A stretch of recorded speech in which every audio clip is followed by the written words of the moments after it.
What does it look like when a decade of purpose, passion, and persistence comes full circle? For Amanda Reddy, she got to ring the closing bell at the NASDAQ in 2024, 10 years after launching Ready to Empower.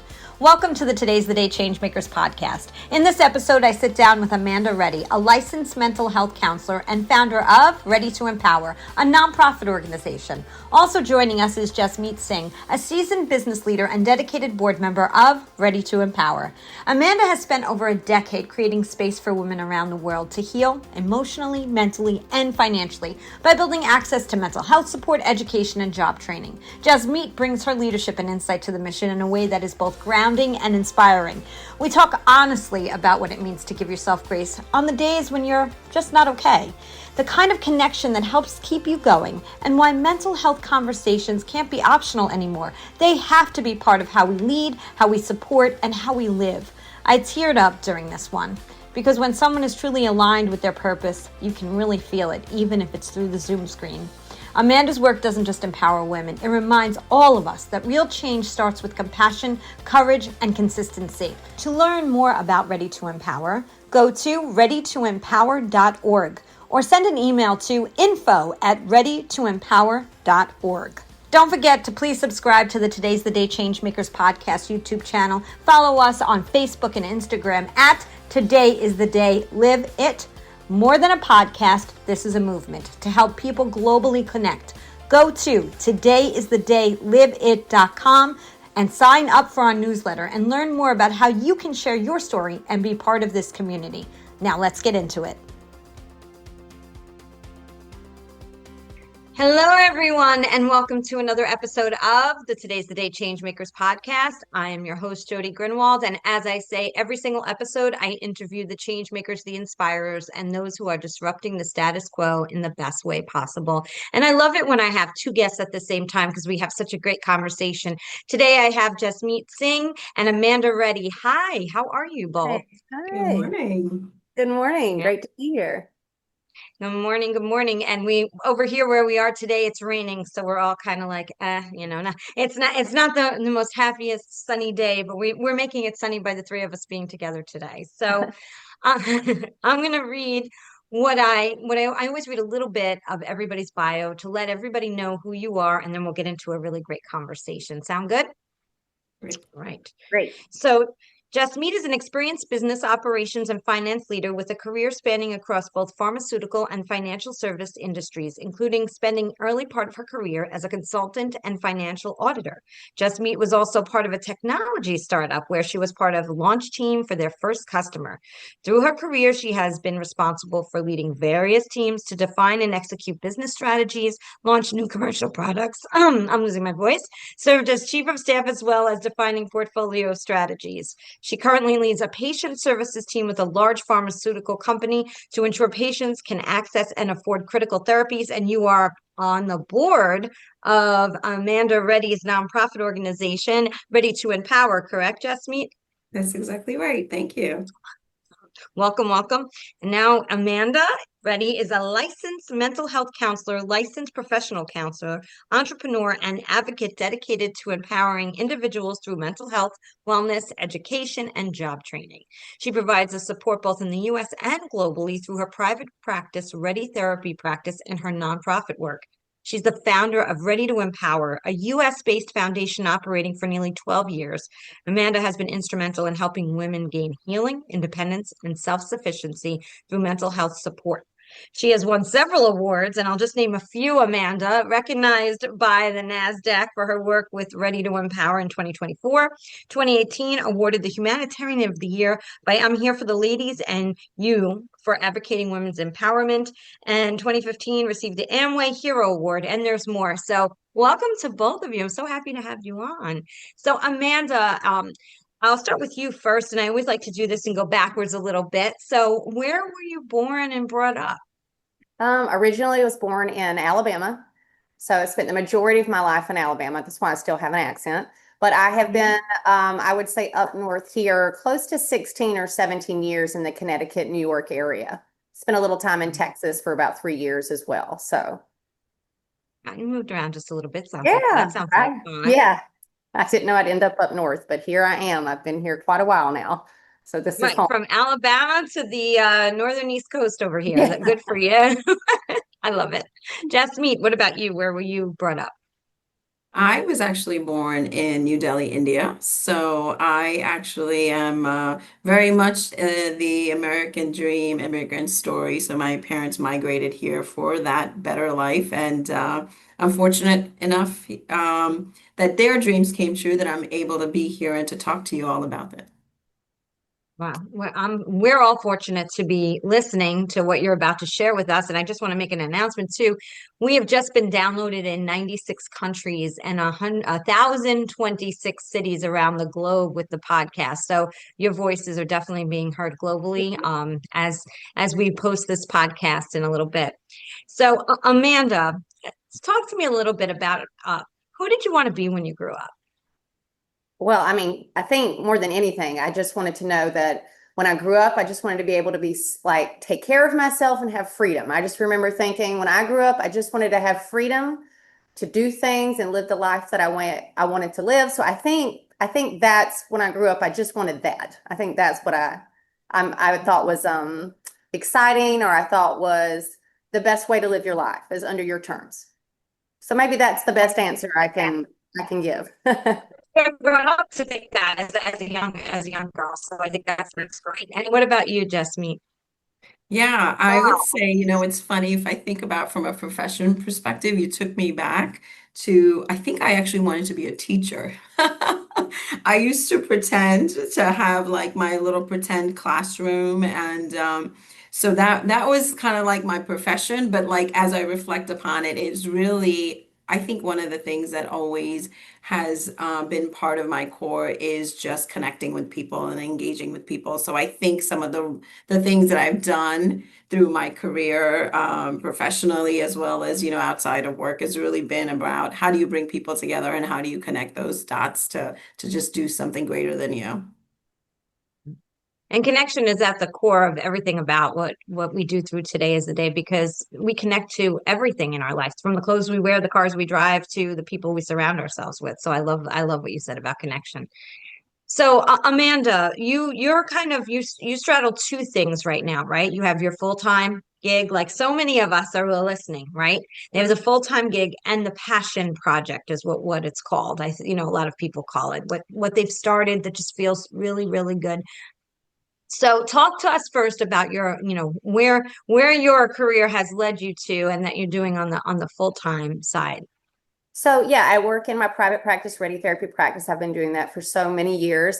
That is definitely what my skill sets are is in the mental health world. And so I provide individual therapy, family therapy, couples therapy, but specifically focus on with anxiety, helping a wide variety of issues. So that's what sustains me on a daily basis. Is also what has trickled down into my personal life in trying to give access to mental health services to other communities that are not as privileged to be able to have the opportunity to improve their mental health, since it is such a global need all over the world. Just trying to do contribute to adding value to other places to also benefit from mental health services. So my day-to-day job is mental health work, and then my volunteer work that I do with the organization is also mental health work. So that's kind of been my journey from the beginning of doing therapy, is working with a variety of people and teaching a lot of people and providing mental health education since, I don't know, my educational field. I didn't know I was going to end up being a therapist, but I'll be honest, I chose it because I was like, what's the least amount of math? And then it turned out to be really great, and it's worked out to be a fabulous career, but everybody has a beautiful story. And I go, well, I just kind of went in and said, hey, which of these have the least amount of math? Okay, that's for me. And it worked out wonderfully. So I love that because that's everything I've ever done math is definitely not my favorite subject either. So I totally get that. Thank you for sharing that. That's great. Yeah. Jasmeet, what about you? Daytime job, you want to tell us? I know I read a little bit. Do you want to share a little bit more? Sure. Yeah, as you mentioned, I'm really a corporate business person, if you will, in my day job. I'm actually in the pharmaceutical industry now, as you mentioned. One of the things that maybe I'll talk about. So in my day job, what I'm doing is helping identify organizational problems? What are the solutions to activate? How do you build those solutions? How do you sustain them, scale them? And when you do it in a big company, it certainly brings its own set of challenges. But what I really, think about as I connect my professional conversation to the work that we do with Ready to Empower, I've been part of the business of our neuroscience franchise within my organization, where we have brought to market products that address mental health challenges, whether it's be depression, whether it's be schizophrenia. So I've seen from that perspective of what happens when patients are not treated. It can be detrimental, certainly for the patients, for their lives, and we know sometimes even tragic ends in tragedy. So what I love about Ready to Empower is what Amanda has built over the last 12 years of bringing a proactive solution. So really getting in front of it, so we're not on the other side of where I see it, of where we're having to prescribe drugs in a very dire scenario. So having a program that addresses how do we get in front of these women and how do we get in front of these communities to really help them. I just really love that connection of what I do in my day job and how I'm able to kind of do a little portion of it on the professionals, on the personal side as well. Yeah, I love that. That makes perfect sense. It really is, talk about connection, great connection between those Yeah. two. So Amanda, you work in the mental health every day, all day, right? And so what was it that had you decide to launch a nonprofit, and share the name, please, as well?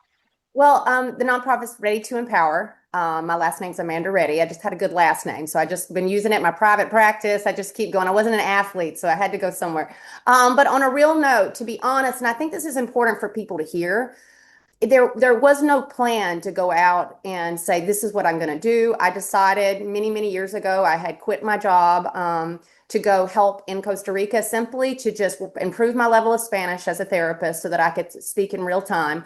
I was going to be there for 3 months, and that was it. It was more of giving back. I truly believe in volunteering. I believe in what it does cathartically for people, for their mental health. It's a huge plus for people to find purpose and meaning. And so part of my identity is in that arena of knowing that, giving back. So I went simply for that and to improve my Spanish simultaneously. And then, within those 3 months, a lot changed, a lot happened. And here we are 12 years from now with an organization being built through this. So I just want to clarify, it wasn't sought out for. But what happens when you get a lot of education and experience, your skills just come into play in real time, and you're not really thinking about what you're doing, but you're making it happen. So I think that's the best way to say it.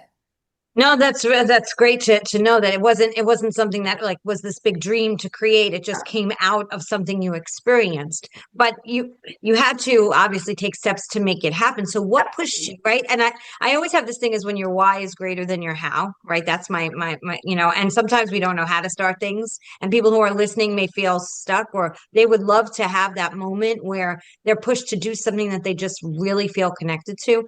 What was it that took you to that next level to say, I need to do this? What happened? To be honest with you, I think if anyone who's listening or you yourself have ever had to go to therapy, it is quite expensive.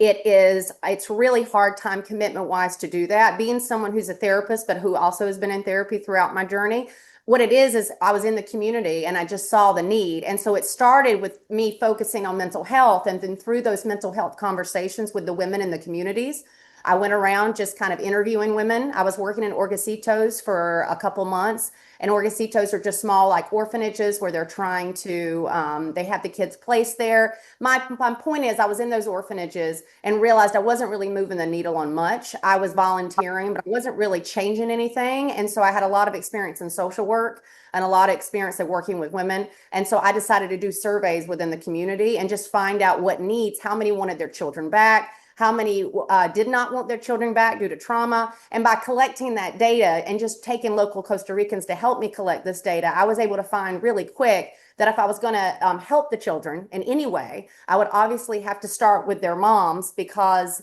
if I could get them equipped to empower themselves and have those resources, then it would trickle down into the community and to the family. So the focus just shifted because of the need and then trying to think strategically. So for me, I have to be honest, if I look back and think, oh my God, how did that all start? That's a little overwhelming for my brain. I just would say this: instead of just wanting to help, if you just do one thing at a time, little by little, consistently, not big ideas, just consistently do little. Oh, and that's what happened little by little. I started with individual therapy, then it was family therapy, then it was job training. We started getting them support in the community. Then we're helping them develop resources for themselves. And what I say by that, when people see that you're a mover and a shaker, but you actually follow through with what you say you're going to do, people will rise up and support you. So what I will say is that probably was the gas in my tank, is that people saw, this is working. This girl's really serious. She really wants to do something. And then as people were believing in me, it gave me the momentum to keep going and the resources and the education, because I'm learning from so many people. So I think that's more of what kept me going, was seeing, oh, well, people believe in this. People are trusting me, and so that was probably the gas that kept me going. Tell everybody, that's incredible. And tell everybody what your programs entail. Okay, so Ready to Empower has two main programs, but our first program is called the Ready Empowerment Program. Again, it's been operating for almost 12 years now, and we have primarily been working in Costa Rica for all of those years, but we also have a small partnership in India as well.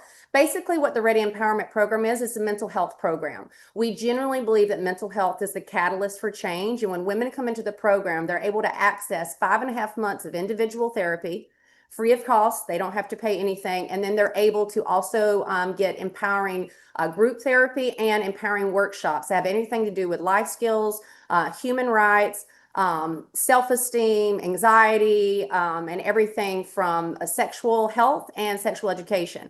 We believe that if we give them kind of those main grounding tools, they're really able to not only empower themselves, but empower their families and their communities.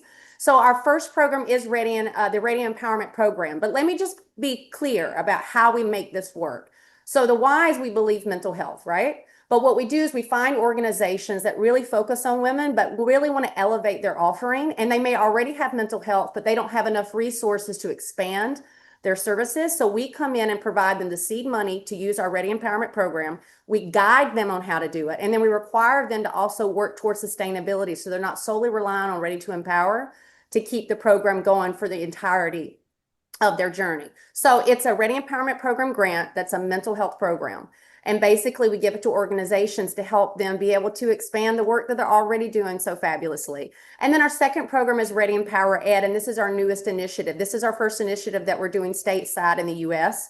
We've predominantly been internationally. And so this is a great program. What we do is we offer this to school systems and corporate companies as well. We go in and teach mental health wellness, presentations, lectures, workshops, small group coaching on every type of mental health that they have a need for within their organization, their school system, and then we tailor those offerings to that. And we go into the schools and teach that. And this is a really important piece of our program, because the Ready Empower Ed not only helps expand locally in the US, but it also helps us generate revenue to sustain our mission for Ready to Empower. So now we're not solely reliant on donations in order to keep us afloat.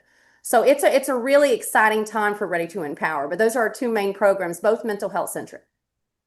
Well, congratulations, because it's a true accomplishment, especially when you're working overseas. And I'm assuming you've gone back and forth Oh, quite yeah. some a lot, quite a I feel lot. like Costa Rica is like my third home. We've got New York, we got Northeast Alabama, and then I got Costa Rica. I know it very well now. And I hear it's absolutely beautiful. My daughter went there and she fell in love with it. So I Oh, hear it's a beautiful place to visit. When you say we are doing the trainings here on stateside, who's the we? so the our board is a working board. It's a fabulous board, because most boards, not all are working boards, right? But everybody on our team not only is helping with our programs, helping oversee them, working together. The we is the board and all the volunteers are Ready to Empower. We have a specific team for each program. And so between all of our board members and volunteers, we are helping the operations. We are helping with the mentor and guidance. Our board members are extremely smart and educated in areas, and so they help kind of oversee the work that I'm doing with these organizations. Again, I work a full-time job as well. And so it's volunteer work. And if you can't see me, I'm doing quotation marks, but really it Mhm. feels like a full-time job because when you're really trying to help, and I mean this, and you really are trying to make a difference, it has to be consistent day to day to day work in order to really move the needle. And that's what this board does. So they're the we for sure. I'm just lucky enough they hang out with me to help elevate the work that we're doing as a team. And how many do you have on the board? So right now we have 8 board members, but we have a team of about 13. We have board members that are international, that are local to us and not. We have them in California, we have some in Texas, but we have at least a team of 13 that serves on committees as well. They're not actually board members, but they provide support for different committees. So, Jasmeet, what drew you? Tell us what drew you to want to be on the board of Power. Yeah, Jody, you're breaking up just a little bit, so Oh, hopefully you can hear me okay. Yes? yes. Okay. Yeah, so I will say first and foremost, I mean, you meet this wonderful lady, Amanda, and she's just infectious, and the passion that she has for what she's brought forward is really just palpable. So when I first met Amanda and she shared with me what the mission for Ready to Empower is and about the empowerment program, I was immediately drawn for a couple of reasons. One is, as I shared, I'm a product of immigrant parents. But what I think makes my story unique and kind of what I had the benefit of is a woman who was empowered by mother, where she really felt that it was very important for me and my sister to get educated. And because she was the change maker and she was the catalyst in our life, because she had to push my father a little bit, to be honest with you, to say, no, no, my daughters will need to get educated and it's okay that they're women and that's still equally important. And because that happened, the trajectory of my life changed, the trajectory of my children's lives and the future generations, right? As I said, so I'm here to talk to you about it. So what Amanda has built forward is really spoke to me from that, and that really making sure that we invest in women and we invest in the communities. So that was really, I would say, the catalyst. And similar to what Amanda shared, if you are in a position where you can give just a little bit of your time and a little bit of your skill set, no matter what that is. I play a very small role in this organization, but I'm really excited to be part of it, to make that change, to really help those women that may not have a voice right now, but they find their voice after they go through this program. And one of the things that Amanda, when she talked about the program, that's really unique, I think, what has been built with the empowerment program, it's not just the women that are going through the program itself, it's the women leaders that are also teaching. So you are really like doubling the impact within a community, which I think is just, kudos to the thoughtful way that this program has been brought forward. So for me, it comes back to what the opportunity that I was given that I can pay forward. And can I just speak to something? It's really interesting how when the volunteers that work for Ready to Empower downplay their part in the work that we're doing, because for anybody who's listening to this recognizes that just to get out of bed some mornings and to try to put one foot in front of the other and to try to find some kind of meaning and then do the things we don't want to do. And then on top of that, really commit to making time to give space to other people at all, if it's 15 minutes, 30 minutes, 60 minutes, or hours, it is so valuable. And I find it interesting because for people to even make this time, even today, what you're doing, Jody, is it's important to acknowledge it takes so little to have such an impact on a leader of an organization, but also to the communities that we're serving. So don't be fooled what 15 minutes or an hour a month can do to change the life of a woman running an organization, but also for the people that need it most. Just It's saying. interesting, one of the no, I appreciate that. I think it's perfectly put, and we sometimes we don't really understand that time, that minute, that hour, whatever it is that we give to someone or something is truly a gift. My father had a saying, the best gift you can give to someone is your time, because it's not something you can ever get back, and it's not an ROI situation. I know in business, right, our time has to be ROI, but when it comes to this type of thing where you're volunteering and it's a passion and it's something of trying to make a change, there's not, the ROI is the good feeling that we get. But I also, in mental health right now, it's always top of mind, but there's lots going on in the world that is causing a lot of angst and anxiety. And Amanda, I'm just curious, in the work that you're doing, have you seen an uptick in that as well? In my private practice, I mean, I have a full caseload. I have people on waiting lists because, not even just because I'm trying to act like I'm so fabulous. It's because there's such a huge need all over that people are, even the agencies that are doing their best to keep up with the amount of volume of clients. There's a huge need. I think even after COVID, everything just kind of shifted a lot. The beautiful part is that there is so many options to do things virtually now, which has helped kind of offset some of those gaps and before, but there's a huge need. And I would say within our program, there's a real big need around mental health just in general. Economic empowerment is important, but you'll see when we're talking about that ROI, every dollar, the World Health Organization has acknowledged this, for every dollar that goes into mental health, you get a $4 return in the sense of how it impacts the community, how it impacts the families. And so, like, there is, in my opinion, a strong ROI that happens when mental health is put into it. And I'm full of statistics. So if anybody needs some numbers, don't worry, I've got them to See, show. she is a math girl. She just doesn't say I'm not a I was math girl. gonna I wait a know minute. facts. I just can memorize facts. Yeah, stats are stats though, and those always have numbers involved in them. So Yeah, good for I can you. read. I can read. Okay, I got that. Well, that's great. My reading comprehension as I'm getting older is changing. So that's good that you still have yours. I think it is definitely mental health. Not only though, I think the shift too is that people are more open to going. I feel like when I was younger, and not giving away my age here, but when I was younger, that was a taboo. If you're going to see someone like that, you didn't want anybody to know that. Now, like you said, you've lived your life, you go to you've been in therapy, you are a therapist. I've been in therapy, I'm in therapy. I think having a coach or a therapist is vital because we all take on so much on our shoulders and wear so many different hats and titles that it's very, very important. Jasmeet, I'm curious, in your world and what you're doing, and obviously you're in the pharmaceutical world and you're talking about medications that go out, right? I'm assuming there probably is an uptick in sales for that as well.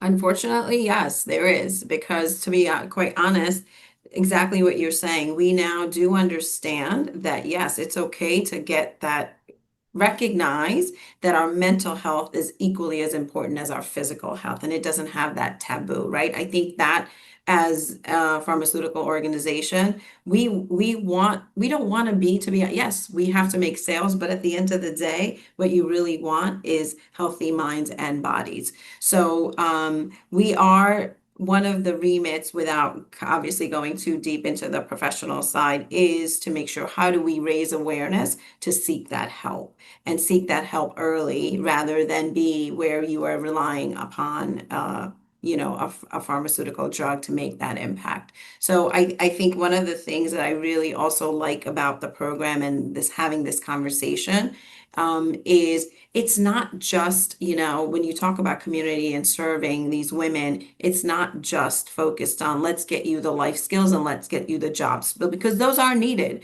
but those will run out if your core, as Amanda says, the mental health is the catalyst. If we don't get to that, we're only just kicking the can down the road. So I think recognizing and having that conversation and giving those space for that individual and group therapy kind of comes back to the connections, that we all need. I think that's very valuable. And I think I just want to say this too, just to speak on this mental health piece. It's the access to it. I think Mhm. there's still a lot of cultures that we're working with where it is very taboo, so it's not very accepted. And there's different people who just don't feel as comfortable with it. But if we're providing it to be accessible, then what happens is they get more opportunities to understand what it is and the power of it, right? So if there's a need, we know it's just making sure there's more opportunities for people to have access to having it. Because if when one person gets it in the family and somebody sees a change in them, somebody else buys into it. And they're like, wait a second, okay, you are different. And so that's how we can start making more awareness is by somebody taking the risk and giving it a shot. Again, there has to be opportunities for that though. And that's what we're trying to do here with Ready Empower Ed and with the Ready Empowerment Program, because teachers are another example and they're so tired. There's so much red tape around them to get the resources they need to be able to provide and show up for their students. And so we're just trying to find different ways to bring mental health to others. Yeah, and my daughter's a music teacher, so I totally agree. And she's just starting out, and she's already feeling that pressure. So it's definitely starts pretty early. It's a lot more than what people think. A lot of people think that job is an easy job, and it is not. And what they're doing to empower and support and educate, and it's life changing. When you're a teacher, just as all of the jobs we have are in some way or another because of that connection. Amanda, is there a story that you can share with the listeners of someone, you don't have to give the name, but is there something you can share of a success story that you would just love the listeners to hear about your program?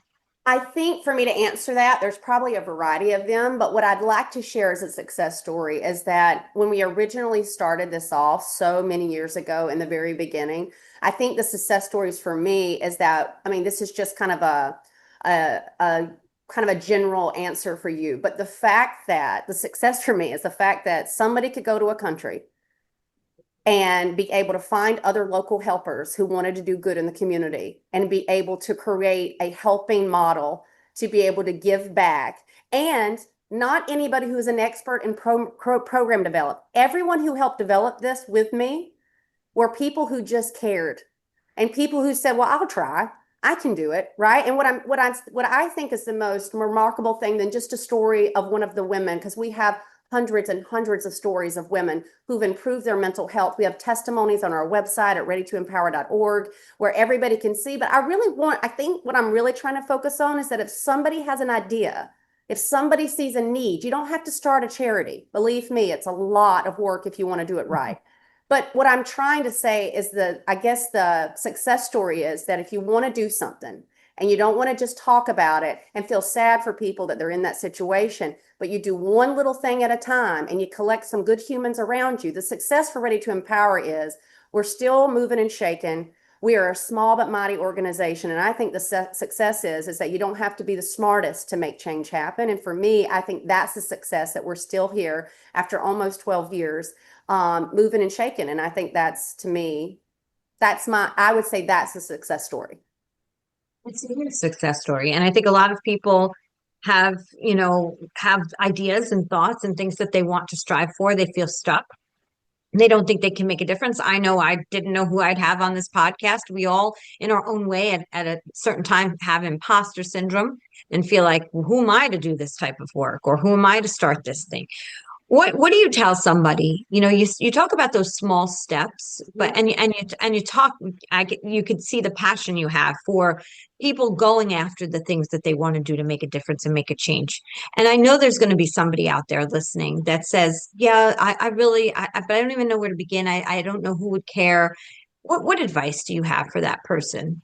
I have so much advice. I just want to start before I even answer that question is I just want people to know the science behind helping, right, is one of the best treatments for mental health. I know I'm a little biased, so when I work with my patients, I wait a little bit, but within a couple months, I go ahead and trickle in a little bit of that conversation around mental health is improved by giving back. So I just want to sell it as a disclaimer right now that out of all the medical treatments, not for severe mental health illness, obviously, but for people who are lacking purpose and they're feeling confused or lost in life, being able to tap into something that's not about you and it's about other people, it is really, to me, has been the best move on the chessboard to improve people and ground them in their mental health.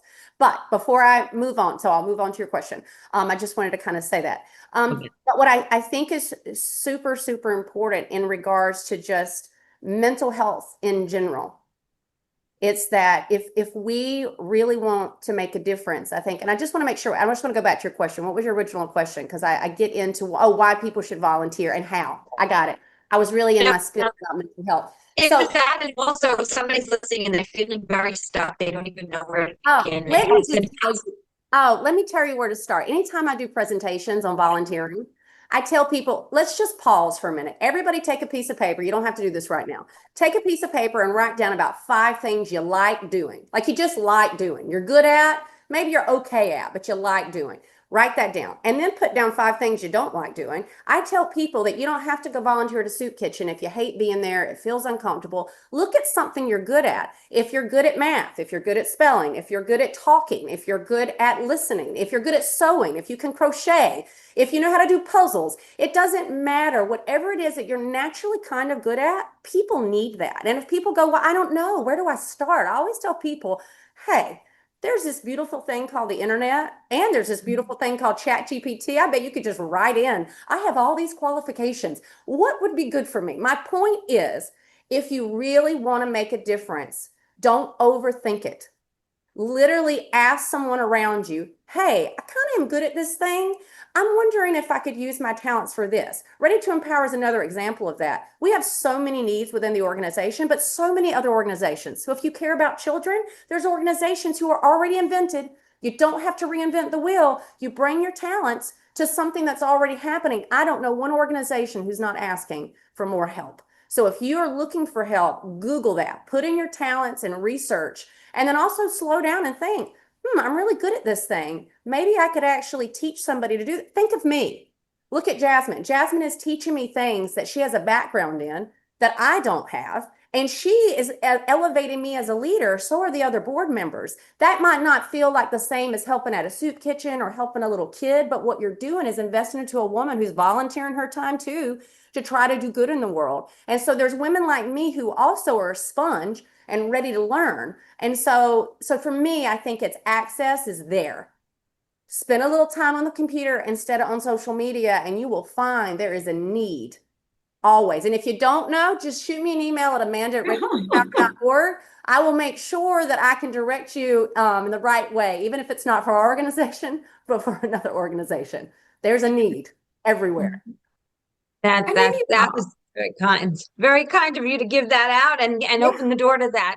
Jasmeet, what were you going to say? No, I was going to say, maybe I'll add to that just from a personal perspective, right? Amanda and I met through obviously me learning about Ready to Empower, but I did that exactly that. I Googled and I said, hey, I want to help and what can I do? And I came upon this organization and I reached out. And before that, I did lots of different things. I actually was an aide in a teacher's classroom. I helped support on different boards in other ways. So I think you can do, and I like how Amanda says that it's 15 minutes, it's 30 minutes, it's little things. Just keep going, keep finding, and then you end up, and now I have an opportunity to be here, and you just don't know where it leads. I don't think it's you don't have to boil the ocean all at once. Just start because it's a big world and there's a lot to be done out there. And the more we can come together to do it, we're gonna all be better off for it. Absolutely. It's interesting. So I have a nonprofit as well, and this organization and a bunch of other things that I do. But yesterday I volunteered to help at one of our studio partners' dance recital to be backstage with the kids and help them get on and off the stage and stuff like that. And even today, just feeling like I felt just so good, even though I have a nonprofit and I'm always doing working outside of even my own nonprofit and helping an organization they're for profit, right? But they're working with kids and they're doing great work. It was so fulfilling and having these really adorable conversations with these 4-year-olds that were just adorable. So as you're speaking, I think it's just wonderful because not a lot of people think, oh, mental health, maybe, I'm having a really tough day. Maybe I should go volunteer somewhere, and do something good. And I think that's just such a great so I love that. And you don't hear that very often, Amanda. And I want to say this, I have a lot of clients I work with social anxiety. They have a lot of fears, and one of the things that I leverage is say, hey, if you're a part of something that's bigger than you, the focus isn't on you. The focus is on like who you're trying to help and give back. So loneliness is a huge problem. And people are very isolated because they feel invisible, that no one cares about them. And what I try to help people do is let people know you're here.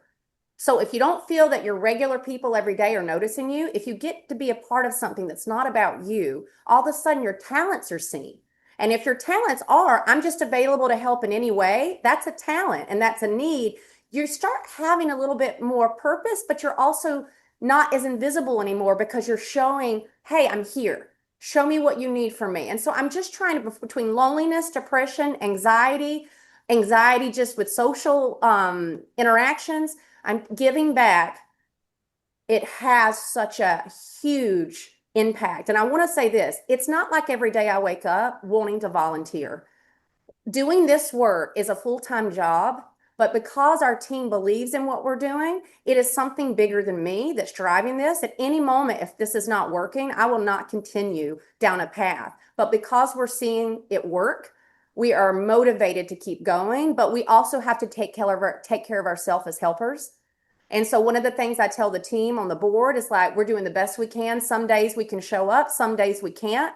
But again, modeling for the team too, that mental health is the most important thing. And if we could all be open and look for opportunities to improve our mental health, because some people can't afford it, volunteering is one of those ways to be connected to people who are like-minded and care.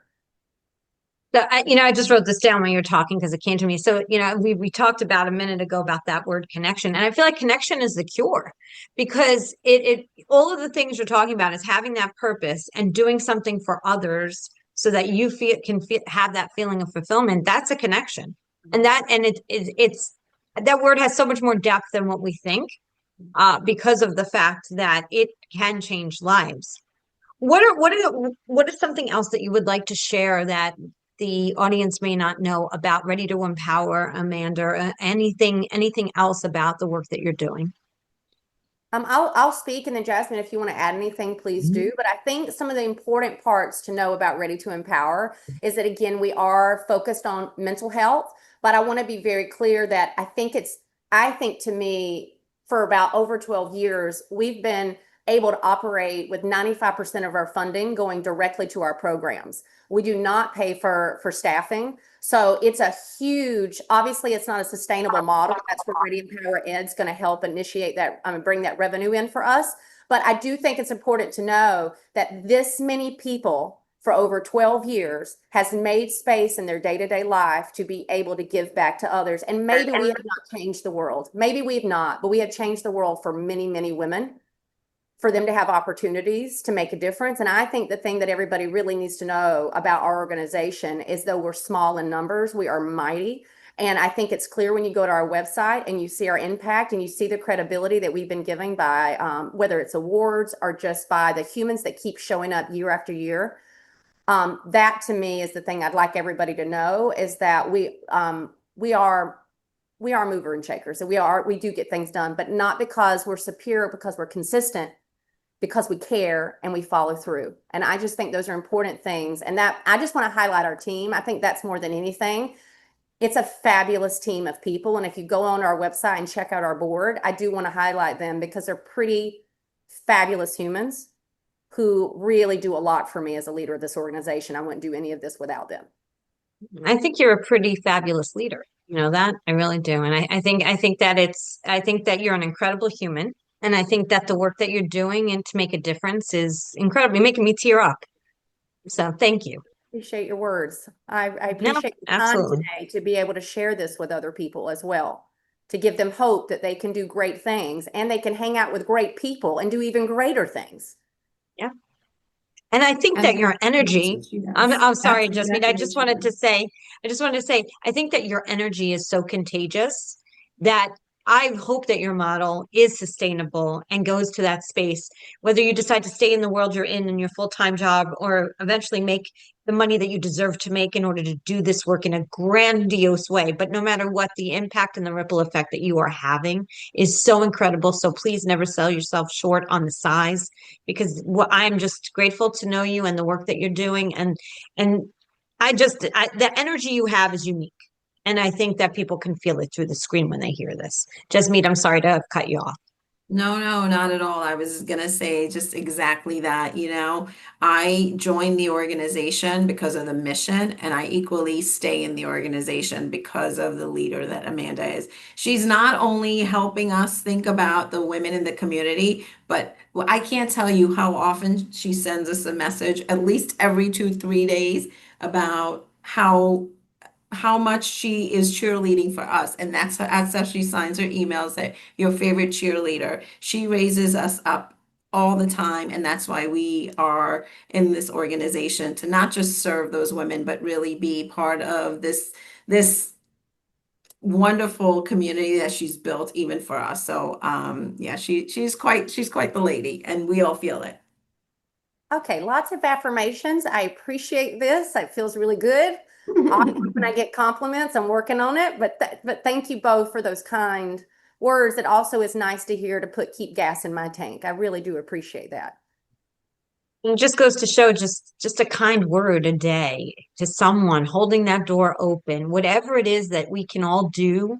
I go to Starbucks, right? You'll see me have this cup Yeah. because the people there, the baristas there, they're so nice. I know them and they make me happy every day. Every day I walk in there and I can't wait to see them. And they're just always bubbly and happy and they're all excited and they're your coffee okay or how's your day and whatever it is. And that's how you start your day. We can all do that. It's free.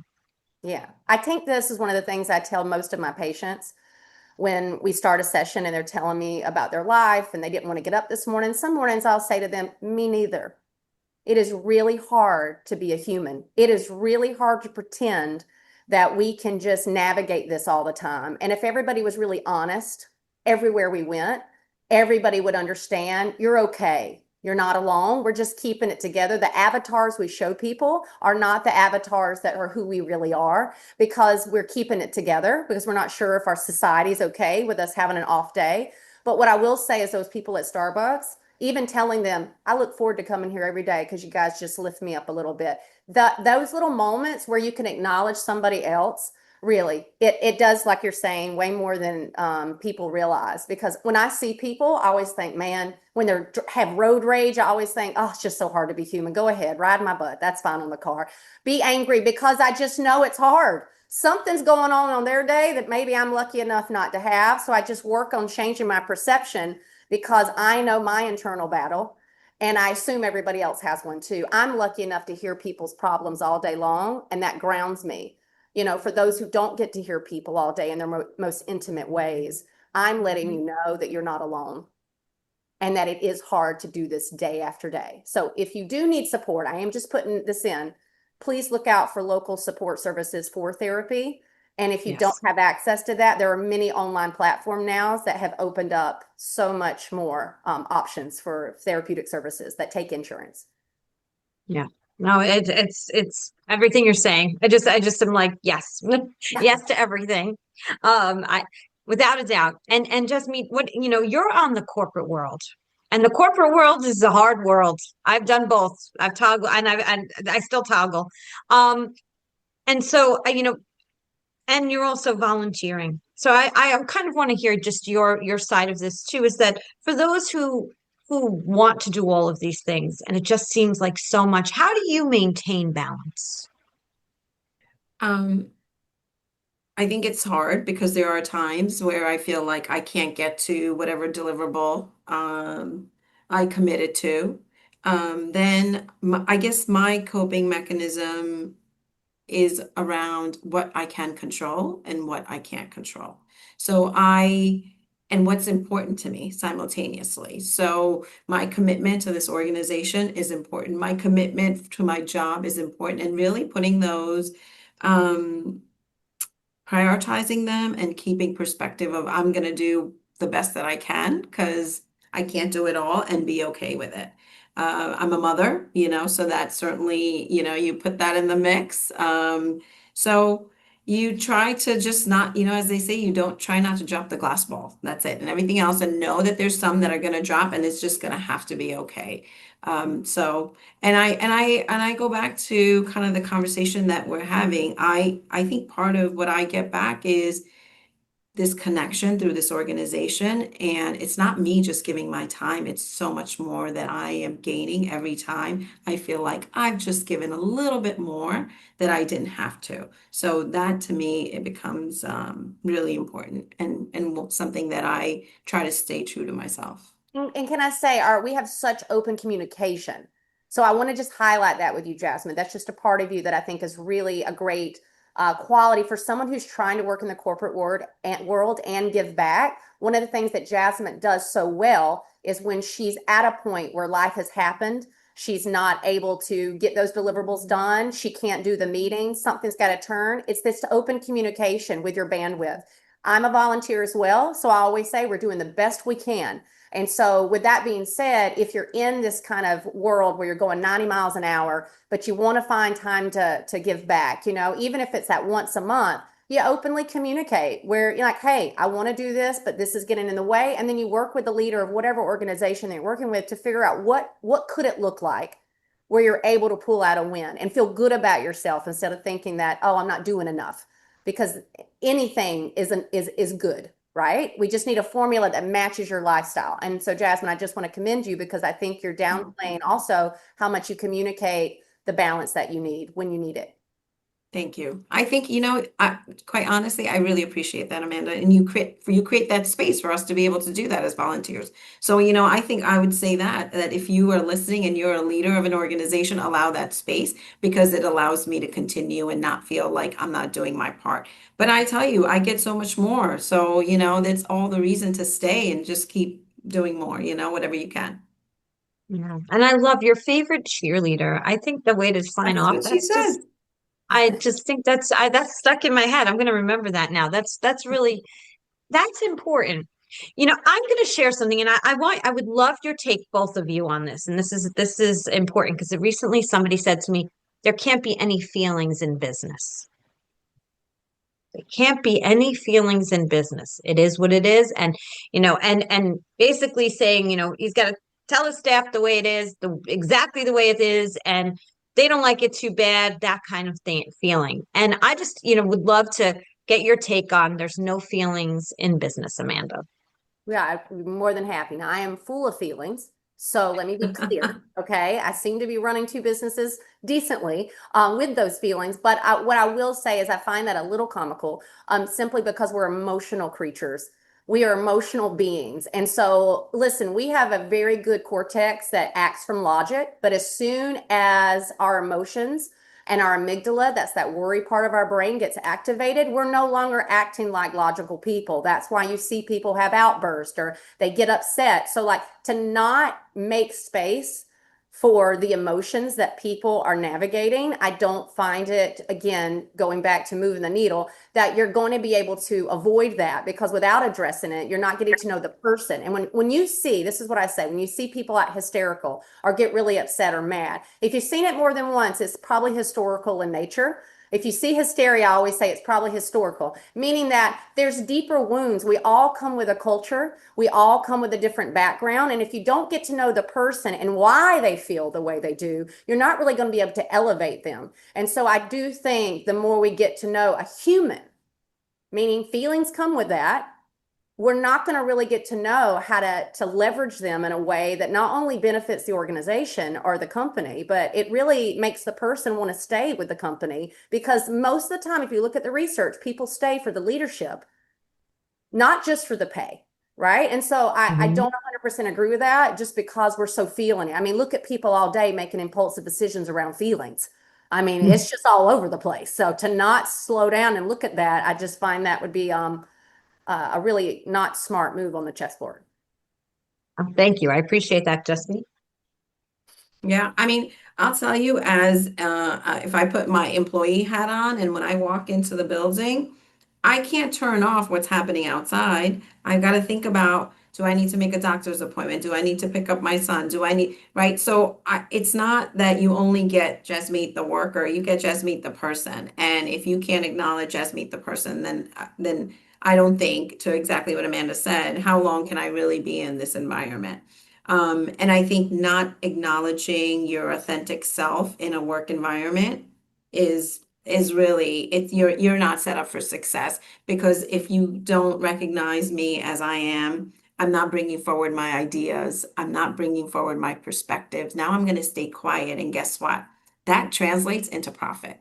Yeah. So, I mean, we can think about it that no, it doesn't, but it really does. Because even if I'm not leaving my job with my feet, if I've checked out, you're not getting something from me that you really should. So I wholeheartedly agree. There's absolutely feelings in business. And I just want to share this for 2 seconds before every board member comes on to the organization. I do like an EQ questionnaire. So I do the original just for their skill sets, kind of see their personality. And then before I bring them on, I ask them really serious questions about what do you do when you get mad? What do you do when you feel like I am not giving you enough validation? How do you enjoy conflict? Do you like a text message? Do you like an email? What hurts your feelings the most? I go through all of this because, again, if I don't know the person and how they operate, then I'm not going to be able to work with them in a way that I find. And again, for over 12 years, I've been able to keep really fabulous people, but it's because I know those people, right? All sides of them, not just their skills and talents. I So we can vouch she it works. asked those questions. Yeah. I believe it. I can vouch, and I've never even seen it. It was not the interview I had expected. What hurts your feelings, I was like, Jasmine?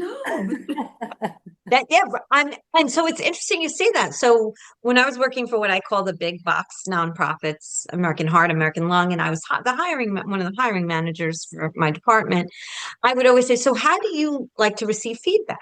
Right? How do you what really gets you jazzed, when we have to have a difficult conversation, but will keep you motivated, right? And they would look at me and be like, nobody's ever asked me that before. No, because it's not one size fits all. We're all originals. Hmm. We're all originals. And so it's important to remember that you can't just have one management style for your entire team because Yep. it doesn't work. Mm-hmm. So I appreciate you sharing all of this. Is there anything else you'd like to share? I can't believe we're at an hour. We could have stayed on for another hour. Yes, just a call to action. Anybody who wants to learn about our organization, readytoempower.org, please reach out. You can contact us directly at info@readytoempower.org, team@readytoempower.org. I've already thrown my email out there. So my point is that if you want to be involved in something, you're looking for an opportunity to give back, whether that's on a committee or just a volunteer basis where you do want to do maybe one project, or you are looking for a board membership or an opportunity to be able to give back, please reach out to us. We're more than happy. Also, just putting this out for those of you who are in needing of mental health services, things like that. I do have a private practice as well, but I want to say this to you. There are resources. So if you need assistance with that, Jody can also send me information. I can send you some links for different online platforms that would allow them. They're not part of my, business, but it is something to give people just something to chew on in case they are looking for it and they don't know where to start. So Yes, please send that. readytoempower.org, and send you some links for people who might be looking for mental health services that their insurances will cover. Awesome. Everybody remember readytoempower.org. Empowerment or empower? I see I'm even Empower, readytoempower. to empower.org. And I Uh-huh. love that ready is part of the name and it's your last name. I think that's so cool. Jasmeet, anything else that you want to share? I think Amanda said it well, in terms of being able to reach out if you need help personally in any way. And then certainly for Ready to Empower, we are absolutely looking to get some help. If you have any connections in the schools, if you have a skill set for fundraising, come join us.